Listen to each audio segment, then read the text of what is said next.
Il 25 aprile 1945 a Milano il Comitato di Liberazione Nazionale Alt-Italia dà l'ordine dell'insurrezione generale contro i fascisti e contro i nazisti. È arrivato il momento di liberare l'Italia.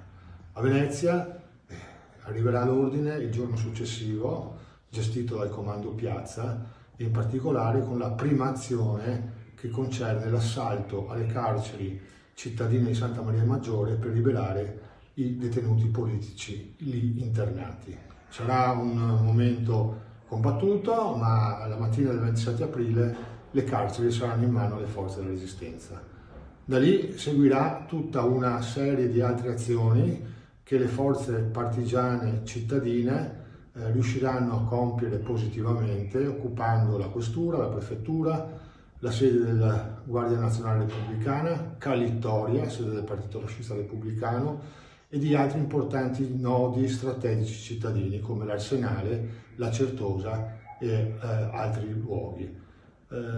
Con i fascisti quindi la cosa si chiude il 27 aprile, che ormai hanno definitivamente capitolato. Resta però la questione aperta e molto delicata di trattare la resa con le forze tedesche ancora presenti in città.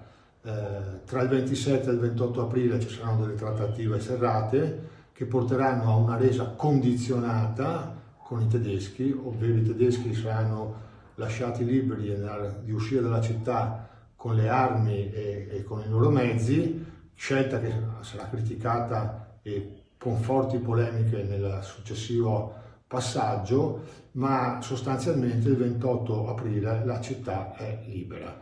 È libera, è riuscita a evitare distruzioni, ci sono stati molte vittime comunque da parte delle forze partigiane e il 29 aprile, quando le prime truppe alleate entrano a Piazzale Roma tra ali di folla festante, la città era stata liberata da sola con le forze partigiane.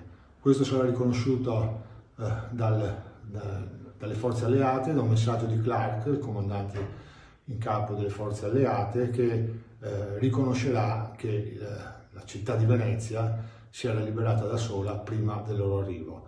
Oggi, a testimonianza di questo, nell'atrio di Cal Loredan c'è una targa che ricorda quei giorni importanti della città.